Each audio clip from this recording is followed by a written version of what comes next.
Hello, everyone. This is Aaditya Mehta, and you are listening to podcast on personality development.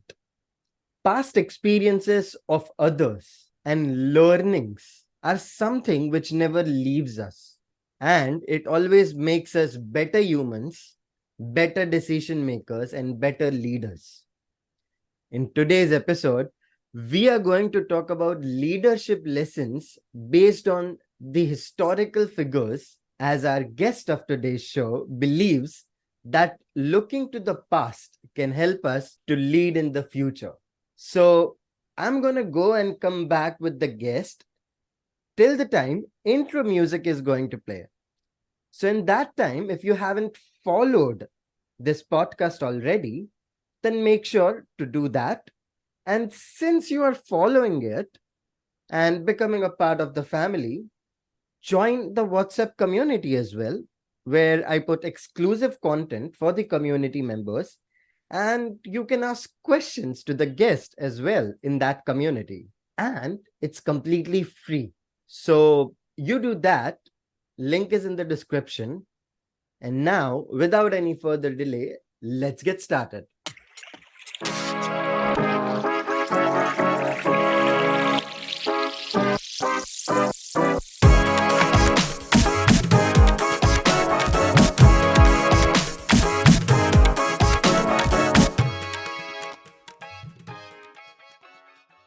Hello and welcome back to today's episode. In this episode, as I've already mentioned, we are going to talk about leadership lessons based on historical figures, and also we are going to talk about leadership lessons from our own experiences, from our own past experiences.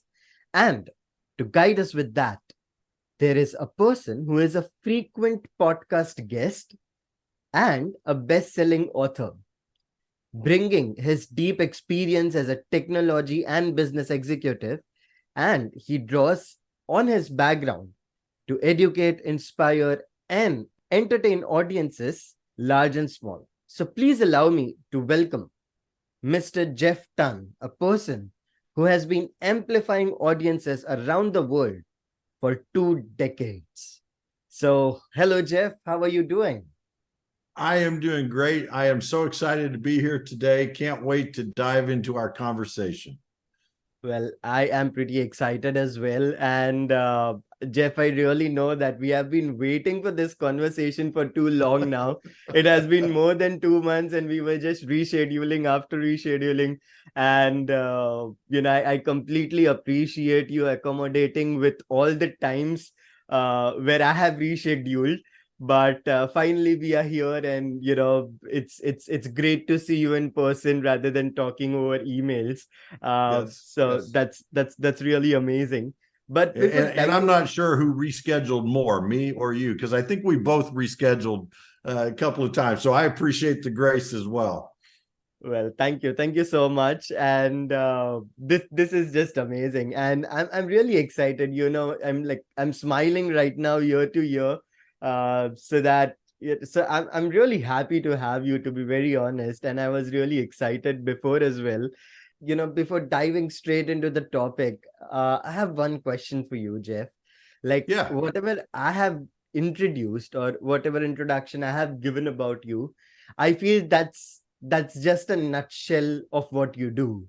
So if you are willing to give a detailed introduction to the audience, that would be just perfect. Awesome. Well, so I have had a long career in information technology. That's really where I got my start in the business world. I came up through the ranks of software developer. Back in my time, we called them programmers. But spent probably the first, almost 20 years of my career writing code and solving business problems through code. And about kind of at that halfway point of my career, so about 20 years or so ago, I got drugged kicking and screaming into management. I had a couple of friends that said, "Oh, man, you got to do this. You'd be really good at it." And it's like, no. I just want to write code. I just want to be that long-haired hippie COBOL programmer and write code. but I finally took the jump into management, and what I learned was that I had some pretty good leadership skills already. And over the course of several years, I learned even more leadership and leadership skills. And what that, I think that's one of the wonderful things about my career is I feel like I'm still learning. I'm a little bit older than your typical or than your listeners. I'm a friend of mine says, to throw in a golf reference, says I'm on the back nine of my career. I've been doing this a little over 40 years and continue to learn, continue to grow. About 4 years ago, I stepped away from the corporate world after spending time as a chief information officer for a couple of companies. I was an executive at a tech firm for several years and stepped away to focus on writing books. I've written a couple of books. I host a podcast for technology professionals called Status Go. And another thing that I'm sure we're going to talk about today is I do leadership development retreats based on the story of Lewis and Clark. In fact, I just got home last night from leading a group out in Skamania, Washington, here in the United States. And so it's been a great career. And like I say, I just continue to learn and grow, and I love exchanging insights. And that's what excited me about being on your show today. Wow, that's a pretty amazing introduction of yours, and I can completely relate with you as well because I belong to the information technology field as well. Although, when I'll say my profession, I'm pretty sure it's going to be little tough to have a conversation because I'm a business analyst in IT, and software developers and business analysts don't go hand to hand much because developers are like, come on, man, business analysts, they are always making changes in the code, right? I mean, that's our part of the job profile, right? So Oh, yes. And uh, so, plus, when you test our code, you always break it, and then we have to fix it. That's true. That's true. And to be very honest, we love it as well. So Absolutely.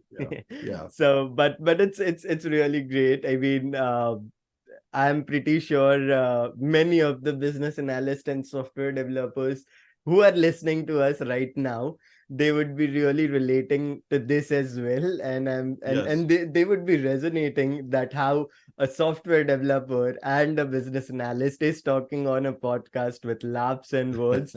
So I feel that's really inspiring for most of the people out there. However, Jeff, you mentioned that you are taking leadership development lessons based on Lewis and Clark. Now, Mhm. one thing which I would like to ask is if you can give a brief about Lewis and Clark as well, because most of the people might not know about them, and personally, even Right. I don't know about them. So Okay. Well, yeah. let me give you the Cliff Notes version. So this was back in 1803, 1804, 1805 timeframe. Mm-hmm. And the United States was a very young country. We were, one generation removed away from the Revolutionary War, 18 years since the drafting of our Constitution. And at that time, the size of the country was basically from the Atlantic Ocean to the Mississippi River. So about a third, maybe, landmass of what it is today. And President Thomas Jefferson negotiated a transaction with France to buy what is called the Louisiana Purchase, which is basically the lands west of the Mississippi River, a wedge of land there that doubled the mass of the country overnight. And so he got with two fellas, Meriwether Lewis and William Clark, and asked them to lead an exploration across that continent, hoping to find a Northwest Passage, but also to establish relationships with the native peoples that were living in that area in the hopes of creating trade with them over time. So Meriwether Lewis and William Clark set out, and they enlisted the help of, at one point, there was probably 40 or 50 people that were on the expedition. The permanent party, the group that became known as the permanent party, was 31 other people. And they took off through the wilderness and made it out to the Pacific Ocean and back, with some great adventures along the way. That's a great story. I mean, I never knew about it, and I think I should read more books about them. However, Jeff, why did you pick these two people, and what's the story behind it? That's number one. And number two is, why did you felt that, leadership lessons can be learned from the historical figures, and why do you think that's important? Both of those questions are so great. I love that. When you think about the Lewis and Clark expedition, it was not the first expedition that set out to explore that area. It was just the first one that was successful. And so I re-fell in love with that story. Probably 20 some odd years ago. You kind of remember it from high school. Those of us that are here in the United States, we get taught the basic lessons of Lewis and Clark in high school. And then you kind of forget about it, right? Because it's like, oh, that was 200 years ago. What's that got to do with anything? And I re-fell in love with that story. And my wife and I decided that we were going to travel the entire route. And so over the course of about 5 or 6 years, we traveled the 8,000 miles that was the Lewis and Clark Trail across the country. And a couple of things happened is we learned so much about the story, but we also fell in love with our country. And because you're on the back roads, you're off the highways, and you're meeting so many wonderful people across the country and seeing so many beautiful sights. It was just, we would go on these trips and then come back, and I'd go to the office and all I'd talk about was Lewis and Clark. And so a boss of mine at the time looked at me and said, Jeff, you know what you ought to do is you ought to research the leadership lessons that you learned from Lewis and Clark. And I laughed at him. I said, Ron, it's 200 years ago. What lessons can we get from people that were alive 200 years ago that we can use in business today? But I took him up on it, and I began to research, and I've just been blown away by the leadership lessons that we can derive from that group. And so I wrote a very, very small ebook about it. And then that has grown into, like I mentioned, I just got back from leading a group of leaders from all over the country. We fly them into Skamania, Washington, and we spend 3 days, and we talk about things like vision. What makes a vision powerful? How do you hand off a vision to somebody else to execute? We talk about team building. Here was a group of people that really didn't know each other. Most of them, in fact, had no clue of who each other were, and they became an incredibly highly functioning team. How was Lewis and Clark able to do that? And then we pivot from that and talk about overcoming obstacles.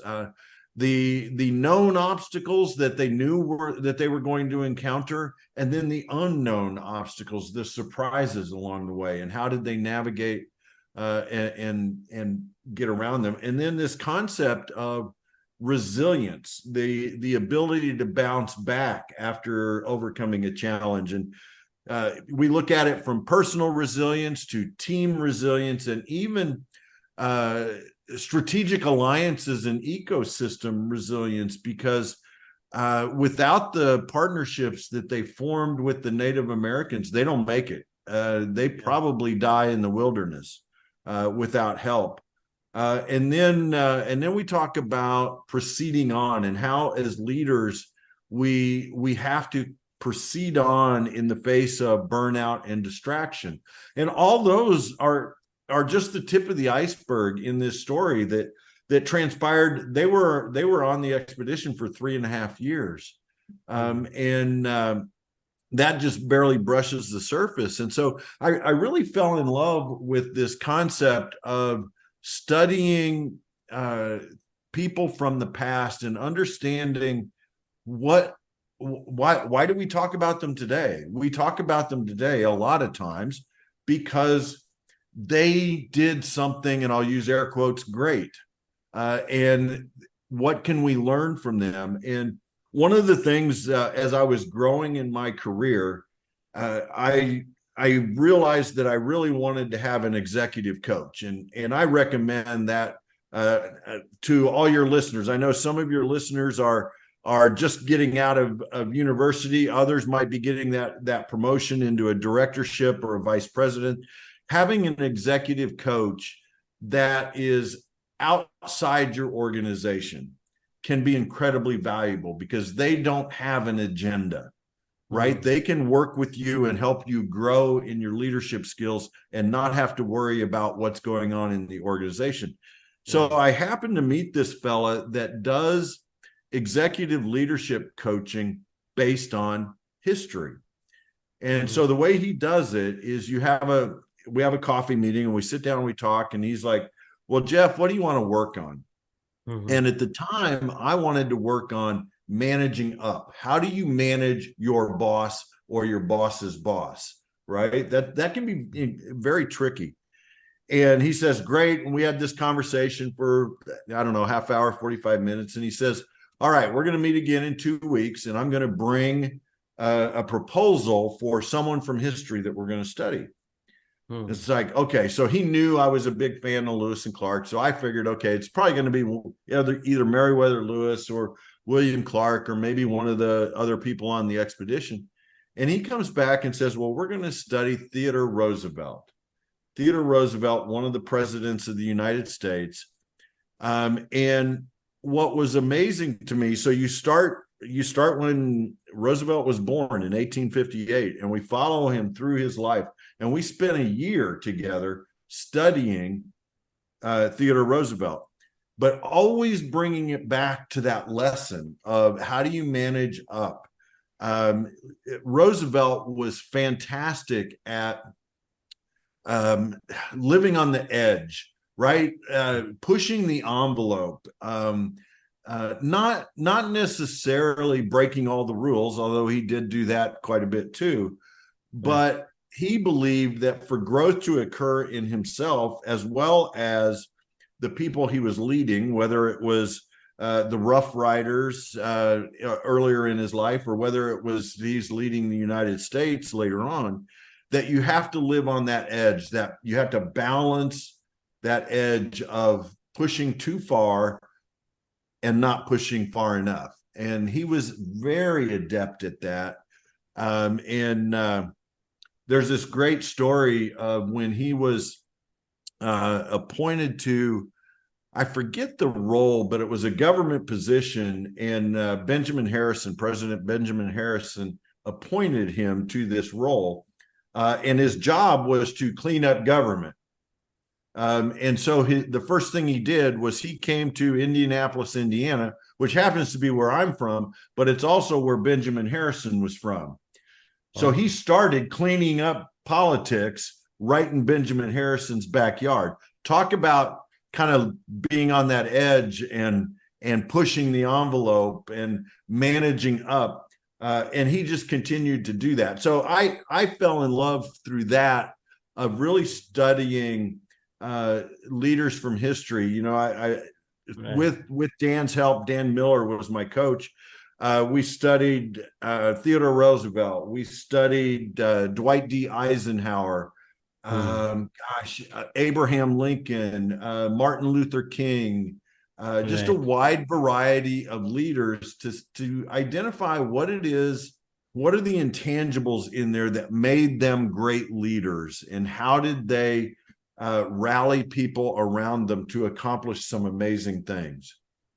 Wow, that's pretty amazing. And personally, even I believe that history teaches us so many things, but you doing that detailed analysis is really, really insightful, and I'm loving this conversation already.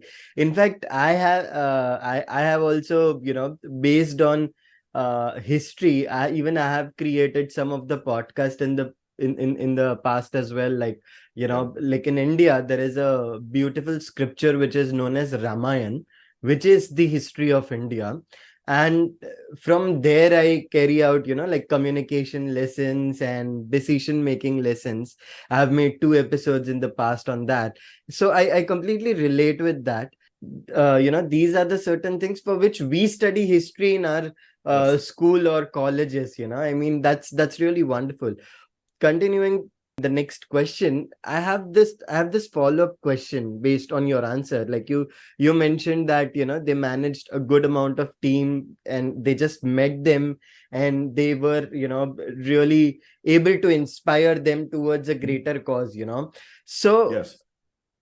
if from the history you have some of the tips which you would like to give to the people, and this applies to both the people who are just starting off their career, from there to the people who are getting into newer positions of leadership. Now, for both of them, like personally, I believe everyone is a leader. Okay, because although you are just getting into and just starting off your career, you still have to take responsibilities of Yes. certain projects, of or certain things. So for a particular project, you are a leader, although you don't have people around you, but you Yeah. have that responsibility, right? That's number one. And number two, for those people who are just appointed newly as leaders, right? Mhm. So anything from the history lesson which you would like to from which you would like to give tips to these two complete different leaders, I would say, Yep. uh, that would be just amazing. I love that differentiation that you make, that everybody can be a leader. You don't have to be a manager to be a leader. I've heard it defined as a leader is someone with at least one and maybe more than one follower, right? So if somebody else is watching you and learning from you and growing from you, and then you're a leader. You can be a Right. leader whether you're an individual contributor or a leader if you've got 1,000 people in your organization. And conversely, you can be a manager of 1,000-person organization and not be a very good leader. There's Right. a lot of those out there too. And I tell you, for the person that is just starting out and maybe is in an individual contributor role, um, I like to tie it back to vision and mission, and what is the vision of the organization? What is the organization trying to achieve? And Mm-hmm. then take what you bring to the table. What are your skills? Mm-hmm. What are your both your technical skills and your soft skills, and how do those apply to that vision? And as you're looking at that, one of the things that I recommend everybody do is traditionally we a lot of us do this. We identify our strengths and our weaknesses, Hmm. right? And so it's real easy to say, oh, I'm really good at writing code, or I'm really good at business analysis, or whatever it might be, Hmm. right? And then that's what you contribute to the vision. But I believe you also have to look at your weaknesses. What Hmm. are some, as you look at your weaknesses, what are some things that if you spent a little bit of time working on those, they may not turn into a strength, but the amount that you grow and the amount that you change will be exponential. And sometimes you have to spend some time doing that. There's a great misquote from Peter Drucker, the great business guru from many decades ago. And Drucker gets misquoted as saying, maximize your strengths to make your weaknesses irrelevant. But that's not what he said. What he said was you have to understand your strengths and you have to understand your weaknesses. And he goes further, because I believe, here's an example from my own career. 20 years ago or so, had I done strengths and weaknesses, I would have put public speaking in the weakness category. I hated it. I hated talking in meetings. I hated presenting even to my own peers. I would, if I had to do a presentation at work, I'd get the sweaty palms and the sleepless night, but I knew as one of my career goals was to be a chief information officer. And in order to do that, you have to be able to present to your team. You have to be able to present to your peers. You have to present to the board of your company. And so I knew that I would have to figure out a way to get over that. And so that was a weakness that I spent some time really focusing on, really trying to improve. And here I am today. I actually make my living by speaking to groups. And I'm not suggesting that you're going to take a weakness and all of a sudden it's a new career for you. But if you think about the role of the CIO, I could not hand that off to somebody else. I could not rely on somebody else to do my presentations for me, because who then would my team follow? They'd follow that person, not me. And so I think you have to look at your weaknesses that way. Is, can you rely on others on your team to help build up that weakness? And if you can, great. But if you can't, then you've got to work on it yourself. And tying that lesson back to Lewis and Clark, I think that's one of the great things that they were able to do with this group of people that had various skills in various things. They hired based on skill and character, not based on resume. So they began to orchestrate and put together this team that maybe one person is great at hunting, another person is great at sign language, another person is great at cooking. Well, guess what? They had to eat, right? And so they bring all these things together, and what you see in the core is they start to almost become interchangeable because they're all learning from each other. They're all learning and growing. And so this person that was a hunter now is also doing some cooking, and this person that was a tracker is also doing blacksmithing. And so you start to see they become interchangeable. And I think as the next category of person that you talked about was that person that maybe has their first managerial job, their first leadership job, and what are some thoughts for them as well. And I fall back there on, still I'm going to stick with strengths and weaknesses. Knowing your strengths and weaknesses is a great first step as a new leader, because you're going to need people on your team that have strengths that you don't. You don't want to build a team that's a mirror image of who you are. You want to build a team that complements each other and complements you. And sometimes that can be scary as a leader. You mean I'm gonna put people on my team that are smarter than I am? Oh, absolutely you are, right? You're gonna want to do that because that's going to make for a stronger team. And so understanding your strengths and weaknesses, and then understanding the strengths and weaknesses of your team, is a great first step, because then you can start to put them together in combinations that can be successful. You will also identify gaps in skills that you need. You have this vision of what you want to accomplish as the team. So now you've got a team of some number of people. Where are the gaps? And should you hire someone to fill that gap, or should you train someone to fill that gap? And again, that was a great thing that Lewis and Clark did. There was a couple of cases that, they could have trained someone, I suppose, to learn Shoshone, which was a Native American tribe that they knew they were going to encounter. And rather than trying to teach someone Shoshone, they brought somebody else into the expedition that already knew Shoshone. They brought in Sacagawea, the only woman that went with them on this entire expedition. So Right. Another lesson from them is you look for skills in uncharacteristic places, in unconventional places. The other thing that I'll mention for those that are first-time leaders, there's a great book. I'm drawing a blank on the author's name, but the book is The First 90 Days.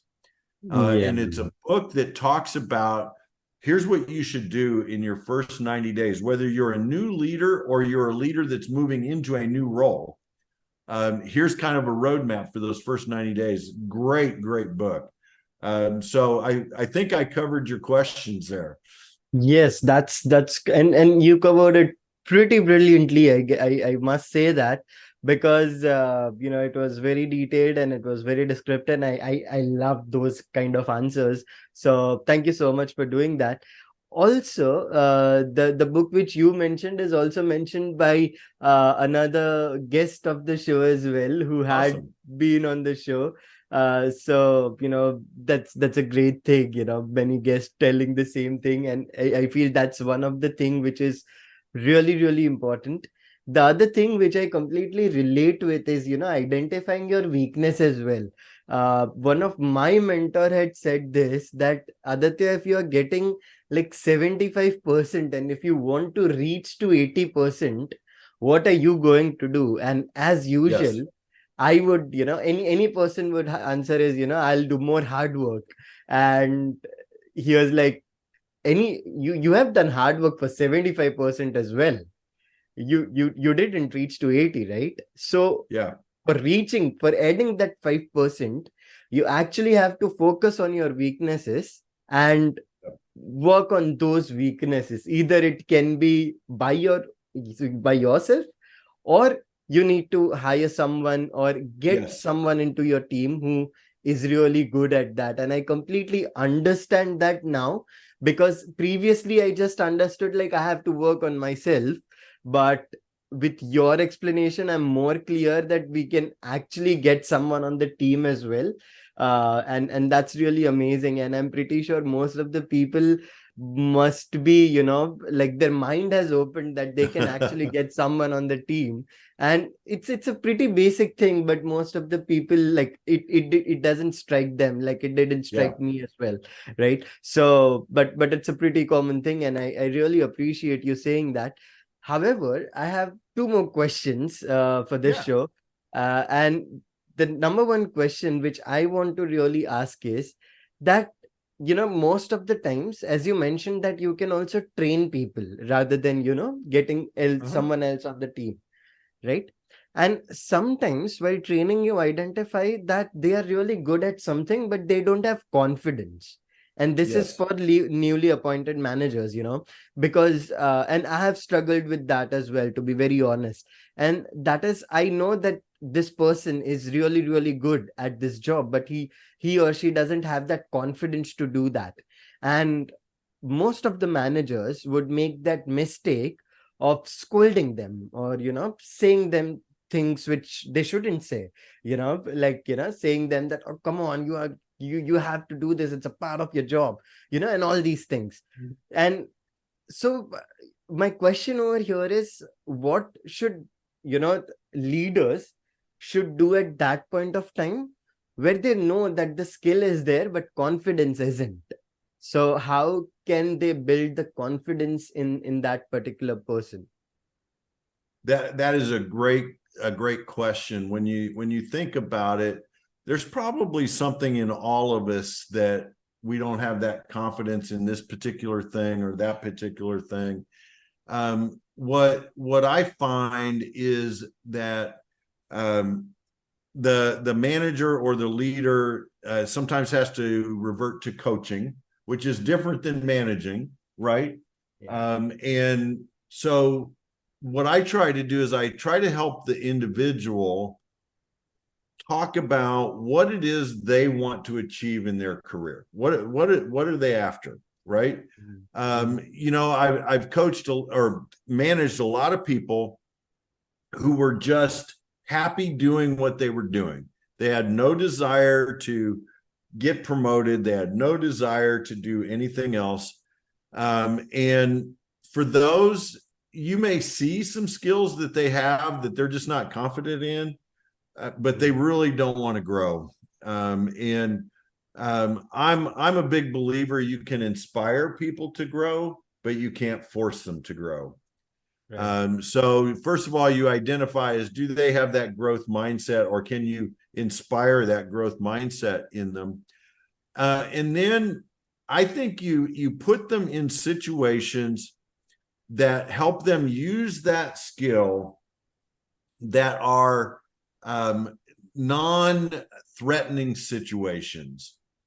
So maybe you see someone that is really, really good at talking with other people in the business to understand a business process, but they don't have the confidence in doing that. What you don't want to do is put them on your critical project that says, you know, we're spending millions of dollars on this project and you better do a good job. That's going to put way too much pressure on them. But if you can give them a small assignment, maybe it's a small enough assignment and it's with a business unit that you know is friendly and easy to get along with. So it starts to get them in there, get them doing that, get them using that skill, but you're all the time coaching behind the scenes, right? You're meeting with them and you're saying, okay, what did you learn today? How did you use it today? How did it make you feel? Because one of the ways that I believe you build confidence is you build it through resilience. And, you know, resilience isn't the lack of challenge, the lack of adversity. Resilience is how we bounce back when we face that. And to me, that's where confidence comes from. If we can look to the past, our own past, and say, oh, yeah, I got thrown into that situation. And once I got in there, it wasn't as bad as I thought. And I was able to make it through. And my boss told me I actually did a pretty good job. Well, there's a little confidence boost, right? That bumps you up a little bit. So maybe the next time it's a little bit bigger project. And I think, you know, we can't always, as managers, we can't always orchestrate things that minutely, but when we can, we should be thinking about what experience does that person need to grow in their confidence. I think the other thing, and I talk to people all the time. I wrote a book on how to conduct a job search. And one of the things I talk about in the book is, if you've ever been in the position where you've lost your job, maybe through a reduction in force, a layoff, or whatever, your confidence may be shot, right? Because it's like, oh, holy cow, I lost my job. Now what do I do? I tell people to go back and think about every job they've ever had. Go back to when you were a kid and you started out doing odd jobs and making some money, and write down everything that you accomplished. What made you feel good? How did it make you feel? Write down everything. And most people, you end up with a pretty long list of things. And that helps build your confidence, because you're looking at, wow, I really do have some good stuff that I can offer. So I think it's a combination of those kinds of things. Wow, that's pretty amazing. And I'm pretty sure, audience, I'm talking to you right now. I'm pretty sure you were sitting with a book and a pen.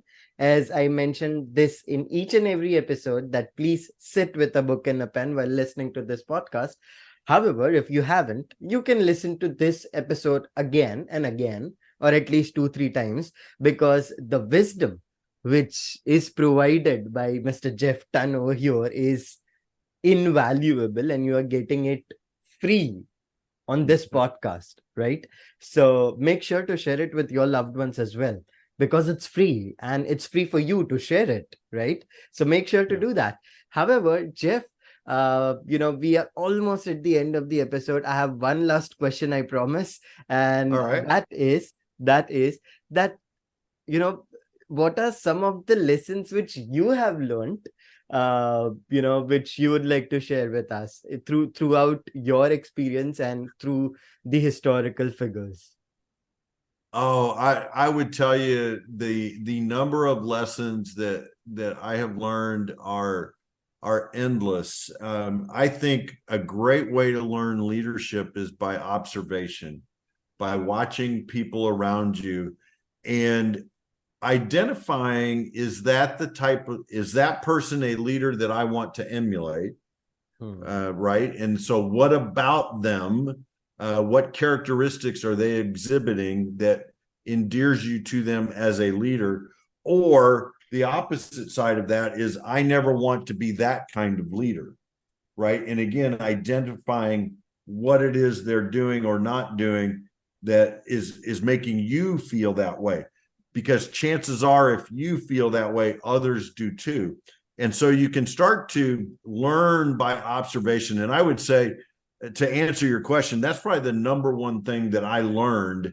Is it's great to read books. Trust me, I read many books on leadership, on business, on technology, on history, and books are fantastic. I've written a couple. But you also need to get your nose out of the books and look around and watch the leaders that you admire, watch the leaders that maybe you don't, and learn from them what's working and what's not. And I tell you, one of the most valuable leadership tools that we have available to us that is also free is journaling, writing in a journal. It's the most valuable leadership you have, and it's right at your fingertips.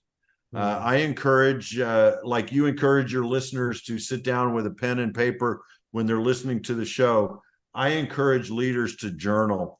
And several lessons that come out of that is, if you journal consistently, it helps you gain confidence. It helps you make better decisions. It can help you navigate emotional issues at work. It just makes you a far better leader. Leaders throughout time have journaled. When you look at great leaders, somewhere along the line, they have written that down. The other piece that's great about journaling is when you go back and reread the journal, read what you wrote. It's not a one and done. You don't write it and you never look at it again, but you go back and read it. And here's the magic about journaling is the lessons will be different when you go back and reread it, because you have changed, your environment and circumstances have changed, and therefore the lessons have changed. It's a fabulous tool. So I would say those are the two things that I've learned that to pass on to your listeners is learn from observation and take up the habit of journaling. Wow, that's pretty amazing, and I really love that concept as well. And the thing is, one thing which I would like to say to the listeners about observation is that there is a very fine line between observing and comparing. So, and that is one thing which I always say to my listeners, that and it's a human mindset as well. Somewhere I feel that while observing, we somehow compare, Yes. and I'm just going to say like one sentence, and that is, comparing is going to bring insecurity, whereas Yes. observing is going to bring more growth into your life. Yes. So be cautious about, you are just observing and not comparing Fabulous. yourself with that person. That's that's something which I just wanted to let it out. And Fabulous point. Thank you so much.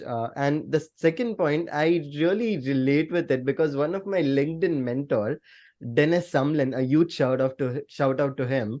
He said this to me approximately 1 year back about writing a journal, and I am doing it today, and it has Awesome. been really helpful. So, audience, Yes, please do that. And it's a tried and tested method from me.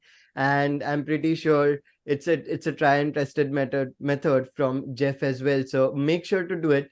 Try it for 2 months, right? I mean, it's Yeah. not going to cost you anything. So try it for 2 months and see the change yourself, right? So Yeah. that's it, audience. And I'm pretty sure one last thing, Jeff, I'm sorry, I always say one last thing, but there is always a next question, and I don't know why that happens. But this one is really, really important, and that is, if people wants to get connected with you, if people wants to ask more question to you, how can they reach out to you, and how can they listen to your podcast as well? Absolutely. So reach out to me on LinkedIn. I love that platform. Would love to accept connection requests from your listeners. I'm really easy to find. Jeffrey S. Tun or Jeff Tun or J Tun Indy. Any one of those will find me on LinkedIn. Would love to connect. And if you have a question or a comment or a disagreement with anything I said, would love to hear from you. And happy to exchange insights with that. To find my podcast is Status Go, Status Go. It's for technology professionals who want to break out of the status quo. We focus mostly on leadership type topics for the technology professional. Wide range of topics, and sometimes we talk tech. We talk cloud, we talk cybersecurity, those kinds of things, but it's always from leadership and strategy perspective. So would love to have you as a listener on that show, and add it to your following list on whatever podcast platform you get your podcasts on. Of course, after you listen to this one. Of course. Thank you. Thank you so much, Jeff, for doing that. And I'm pretty sure, audience, I know that's a lot to gain in. So I'm going to mention each and every link in the description. So you are just a click away from Mr. Jeff Dunn. So I would say just get connected with him and tell him that you listen to him on this podcast so that he will answer you first, right? So make sure to do that. I hope that's fine with you, Jeff. That After is that, perfect. Thank you. thank you so much. And Jeff, we are almost at the end of the episode. So any lasting message which you have for me and the audience? Well, first of all, thank you so very much for having me on your show. This is a great podcast. In preparation for our talk, I listened to several of your episodes. I became a follower of your podcast. Really enjoy it. For your listeners, continue to grow every day. Find something that you can learn that's about leadership, about the current job you have, but just try to find a way to learn every day and add to your knowledge and add to your skill set, both your technical skills and your soft skills, because it's all about growing. Right. Thank you. Thank you so much, Jeff. I really appreciate the kind words you said about this podcast. And, this has been a dream. I mean, thank you. Thank you so much for saying that. And audience, with that being said, thank you so much for listening to this entire episode.